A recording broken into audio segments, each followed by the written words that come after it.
Picture this. It's August of 1776. A group of men are about to put their names on the most dangerous piece of writing in American history. Sign it, and you're a patriot. Sign it, and you're also a traitor to the British crown, with a noose waiting if the revolution fails. Now here's the question that changes how you look at that whole scene. What did they actually sign it on? Most people assume paper. Paper feels obvious. Paper feels inevitable. But the real answer is stranger than that, and it rewrites almost everything you think you know about how America was born. Here's the twist nobody tells you in school. The founding of the United States has almost nothing to do with paper at all. The most important document in American history was never written on paper in the first place. And once you understand why, you start to see the entire question differently. If paper had never existed, the founders wouldn't have had to improvise anything. They already had. So let's go back further. Long before paper, before the American colonies, before even the Roman Empire, the ancient Egyptians were writing on papyrus. Papyrus comes from a reed, Cyperus papyrus, that grows thick along the banks of the Nile. Egyptian scribes would slice the stem into strips, lay them in crossing layers, press them, and let the plant's own natural sugars glue the fibers together. It worked beautifully in Egypt's dry climate. Scrolls survived for thousands of years buried in desert sand. But take that same papyrus to a humid place, somewhere like Philadelphia in July, and it falls apart in a matter of years. It molds, it cracks, it curls at the edges and crumbles in your hand. So papyrus was never really an option for a document meant to last centuries in a country with real seasons and real humidity. But here's what's fascinating. Long before paper reached Europe, a completely different material had already solved that problem. According to a story told by the Roman writer Pliny the Elder, the city of Pergamon, in what's now western Turkey, developed an alternative around the 2nd century BCE. The story claims the Egyptian pharaoh had cut off papyrus exports to Pergamon's rival library, so Pergamon's scholars turned to something else entirely: animal skin. Stretched, scraped, and dried until it became a smooth, pale writing surface. We call it parchment. When it's made specifically from calf skin, it's called vellum, and it became the gold standard for anything meant to survive. Religious texts, royal charters, legal contracts. If something needed to outlast its author by centuries, it went on skin, not plant fiber. So what does any of this have to do with 1776? Here's the part that surprises almost everyone.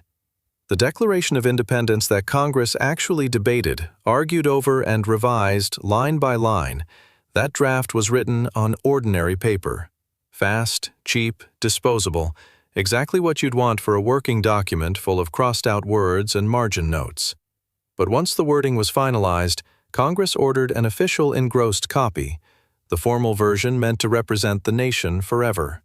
And that copy was not made on paper, it was made on parchment.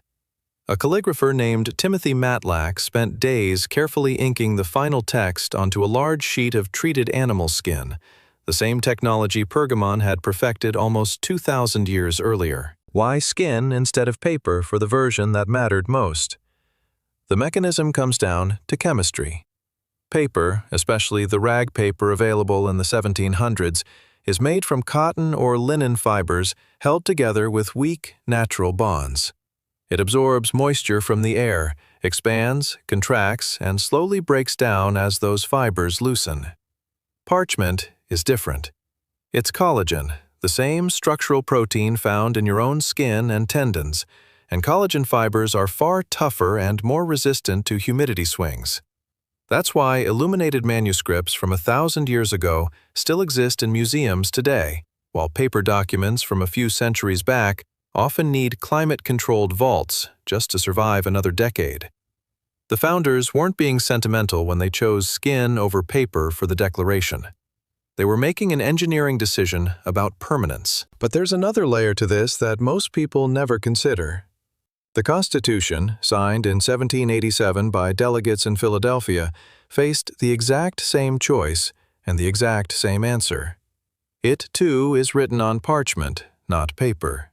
4 pages of carefully prepared calf skin, now sealed in specially designed cases at the National Archives in Washington, D.C., filled with humidified helium to keep the material stable for as long as humanly possible.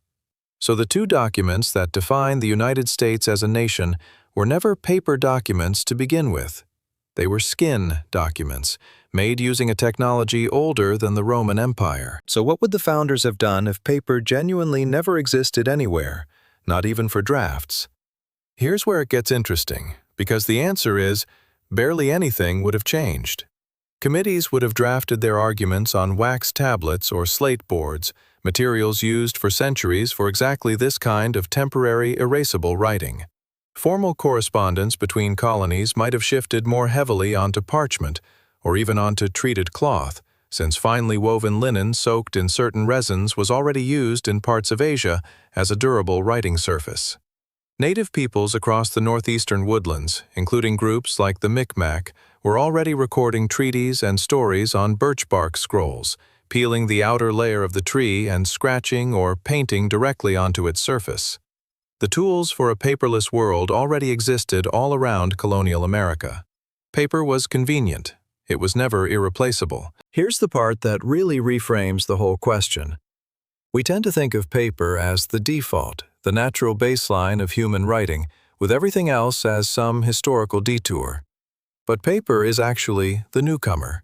It was invented in China, traditionally credited to a court official named Cai Lun, around the year 105 CE, using mulberry bark, hemp waste, and old rags mashed into pulp. It took over 1,000 years to spread from China through the Islamic world and finally into Europe, arriving in England only in the late 1400s. Parchment, by contrast, had already been in continuous use for over 1,000 years before paper ever crossed into Western hands. In the story of writing, skin came first. Paper is the interruption.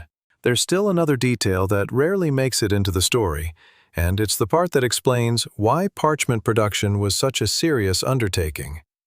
Making a single sheet wasn't quick.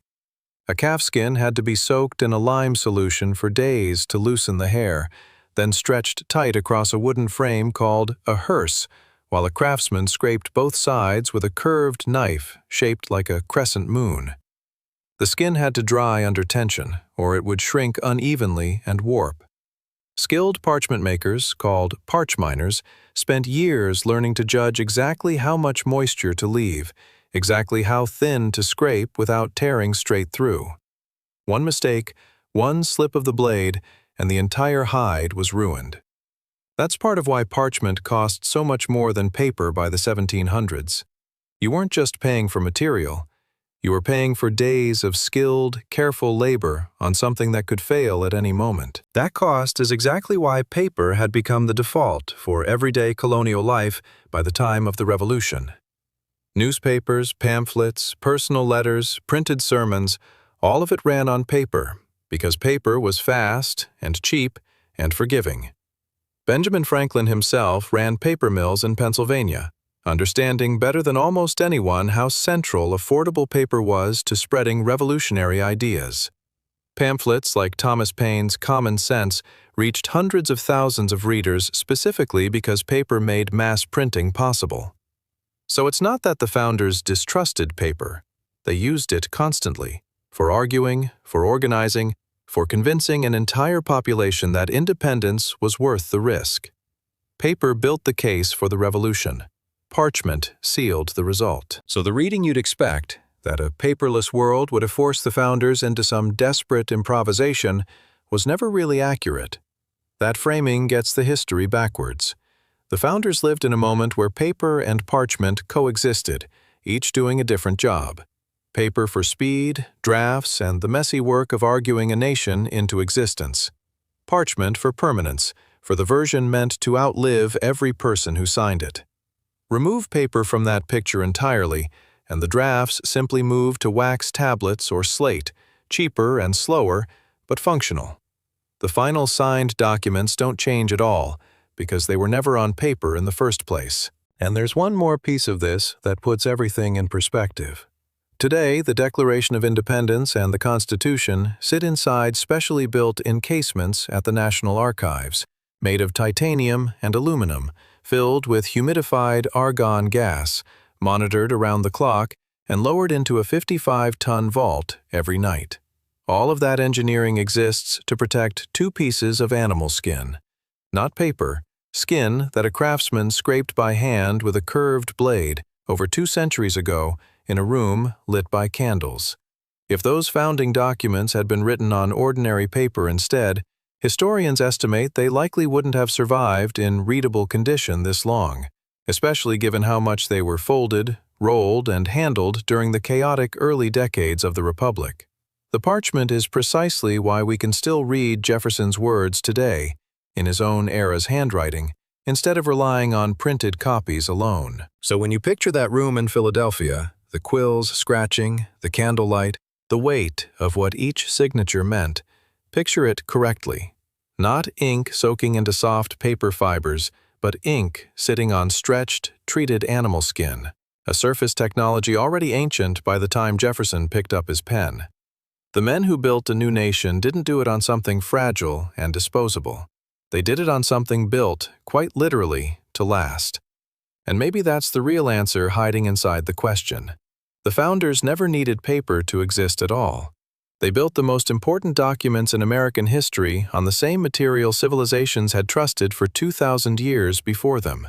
And in a strange way, that choice has already outlasted every one of us.